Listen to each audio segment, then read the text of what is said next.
Chers amis, nous voici à nouveau, et cette fois-ci dans l'Église, ensemble pour parler du Saint-Sépulcre. Nous continuons notre investigation. Vous vous rappelez que nous étions partis du temple de Jérusalem, du coffre de l'Arche d'Alliance, en évoquant les chérubins. Eh bien, continuons, si l'on peut dire, notre périple à travers l'histoire, mais je n'ose pas dire à travers l'archéologie, car ce sont pour nous des choses vivantes. Oui, nous sommes arrivés maintenant à comprendre un peu mieux le lien entre ce temple de Jérusalem et puis cette bâtisse du Saint-Sépulcre. Et je voudrais avec vous entrer dans une dimension peut-être un peu mystique avec un auteur qui s'appelle Saint Bonaventure, un franciscain du XIIe siècle et qui nous parle des degrés de la contemplation. Alors je me tourne vers cette maquette à nouveau et je réfléchis avec Saint Bonaventure qui nous présente 3 degrés de la contemplation. Premier degré, dit-il, ce qu'il appelle les vestiges de Dieu en l'homme, les traces de Dieu en l'homme, dans la nature, dans son intelligence, dans sa volonté. Alors, il compare ce premier degré au parvis du temple, le parvis où les païens eux-mêmes avaient accès, les vestiges, les traces de Dieu dans le cœur de l'homme, dans son esprit. Premier degré.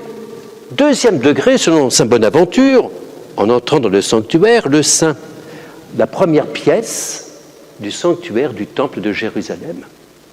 Ce deuxième degré représenterait l'image de Dieu en l'homme. Cette image qui est gravée en lui, en toute créature humaine. Il y a l'image de Dieu selon le récit de la Genèse au premier chapitre. Dieu disant « Créons, faisons l'homme à notre image, homme et femme il les créa à son image ». Vous vous rappelez cette fameuse phrase. Deuxième donc degré de la contemplation, retrouver cette image de Dieu qui est en nous.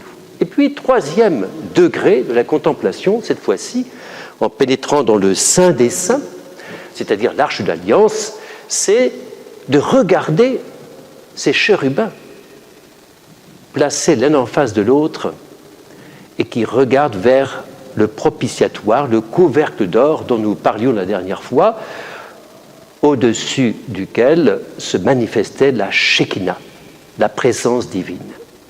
Eh bien, dans ce Saint des Saints, de façon allégorique, bien entendu, vous l'avez compris, tandis qu'il regarde ces 2 chérubins, saint Bonaventure contemple dans ce propitiatoire, ce couvercle d'or, il contemple le Christ, à la fois Dieu et homme, le mystère de l'incarnation. Quel beau mystère! Ce propitiatoire sur lequel se manifestait la présence divine, eh bien pour saint Bonaventure, c'est le Christ lui-même, homme et Dieu, et qui a donné sa vie en propitiation. D'où le mot propitiatoire d'ailleurs. Ce mot qui nous vient de l'hébreu signifie que Dieu couvre, il couvre le péché de l'homme. Autrement dit, il le pardonne. Ça n'a rien à voir avec une idée d'expiation. Au contraire, la propitiation est une réalité de pardon de la part de Dieu.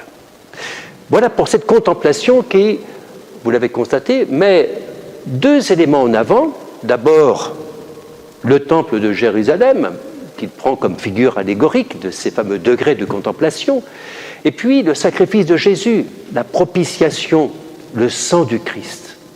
Et là, alors, nous entrons dans la lettre aux Hébreux, cette lettre aux Hébreux qui nous dit que par son sacrifice, ayant traversé la tente, la Skéna, plus grande et plus parfaite, qui n'est pas faite de main d'homme, il entra, Jésus bien sûr, une fois pour toutes dans le sanctuaire, le ciel, cette fois-ci, non pas avec du sang des boucs et des jeunes taureaux, mais avec son propre sang. Le temple, la baptiste, le sang de Jésus, oui, nous sommes bien entendu dans le mystère. Voilà 2 réalités centrales qu'il faut toujours garder à l'esprit quand nous méditons sur le Saint-Sépulcre. Et cela m'amène à évoquer avec vous une réalité qui nous est proche, qui est reliée au lieu saint. Ce sont les saintes reliques, les reliques de la Passion. Ces reliques, comme vous le savez, ont une grande importance pour nous. Elles ont été en partie découvertes par sainte Hélène, la mère de l'empereur Constantin. Nous sommes au IVe siècle.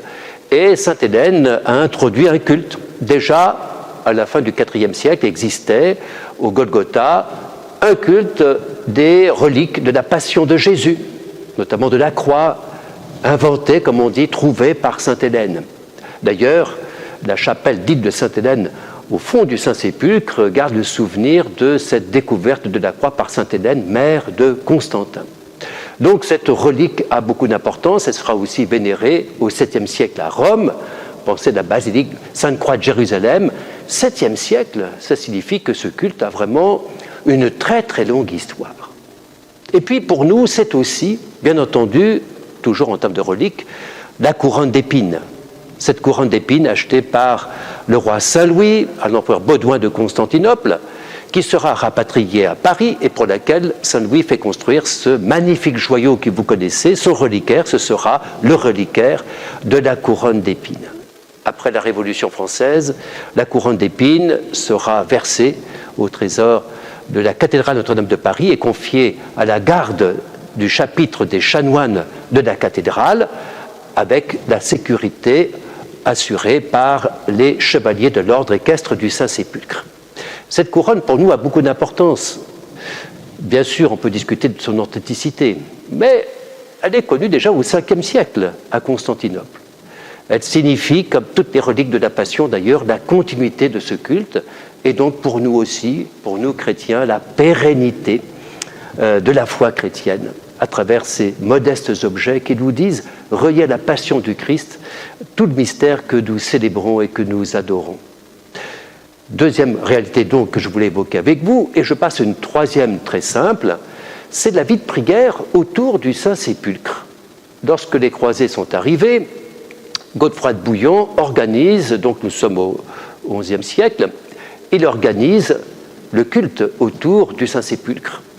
Il crée les chanoines, ou plus exactement, ils recevront le statut de chanoine de Saint-Augustin au début du XIIe siècle, ces fameux chanoines du Saint-Sépulcre qui perdureront par-delà la chute du royaume latin de Jérusalem en Occident et qui disparaîtront ensuite absorbés par l'ordre de Malte. Des chevaliers se font adouber au Saint-Sépulcre. C'est une coutume qui se prend et progressivement, cette coutume prend de l'ampleur. Et puis, ce sont finalement les franciscains, avec le supérieur de la communauté, le custode, qui sera habilité par le pape à adouber les chevaliers de passage auprès du Saint-Sépulcre. Des confréries, semble-t-il, existent, notamment en France, des confréries plus ou moins royales. Et puis, par la suite, au XVIe siècle, avec le pape Pie IV, apparaît l'ordre du Saint-Sépulcre comme ordre pontifical, dont les statuts sont actuellement des statuts du XIXe siècle et qui font de cet ordre du Saint-Sépulcre un ordre pèlerin, tout d'abord relié à ces lieux saints que nous vénérons, c'est leur première mission, si j'ose dire.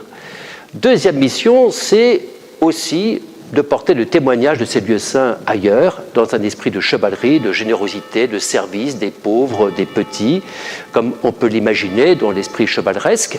Et puis enfin, troisième mission, ils sont au service des populations chrétiennes de Terre Sainte, que ce soit les latins, que ce soit les palestiniens chrétiens, les orthodoxes, tous ceux qui gardent le souvenir et qui sont le témoignage vivant de la foi chrétienne sur cette terre que nous aimons.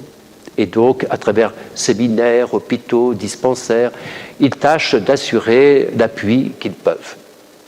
Voilà pour cet ordre du Saint-Sépulcre qui a aussi, je vous le disais tout à l'heure, pour mission à Paris d'assurer la sécurité de la couronne d'épines vénérée. Et ça m'amène d'ailleurs à vous dire que très prochainement, l'archevêque de Paris vénérera la couronne d'épines le vendredi saint à 11h30 dans le cœur même de la cathédrale Notre-Dame de Paris, un an après l'incendie qui a, comme vous le rappelez, ravagé sa charpente, malheureusement.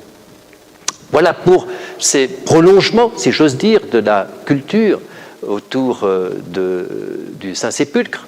Peut-être, oui, peut-on évoquer aussi quelque chose qui nous tient à cœur et auquel je n'ai pas encore fait allusion. Eh bien, ce sont ces légendes celtiques, ces légendes qui remontent au VIe siècle, ces légendes bretonnes autour d'un roi, Arthur.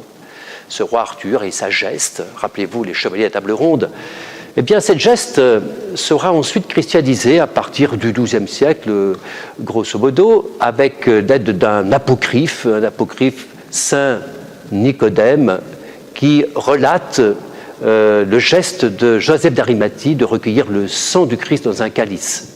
Vous voyez à quoi je veux en venir, c'est la fameuse quête du Saint Graal, cette quête du Saint Graal qui sera comme un prolongement, si vous voulez, de la spiritualité, je dirais même de la mystique chrétienne. Comme c'est magnifique cela, cette mystique du Saint Graal, perdue malheureusement, mais grâce à Dieu ressuscité, grâce à des écrits comme celui que je vous présente, Xavier de Langlais en particulier, bretonnant, a fait une édition remarquable de ce roman du roi Arthur.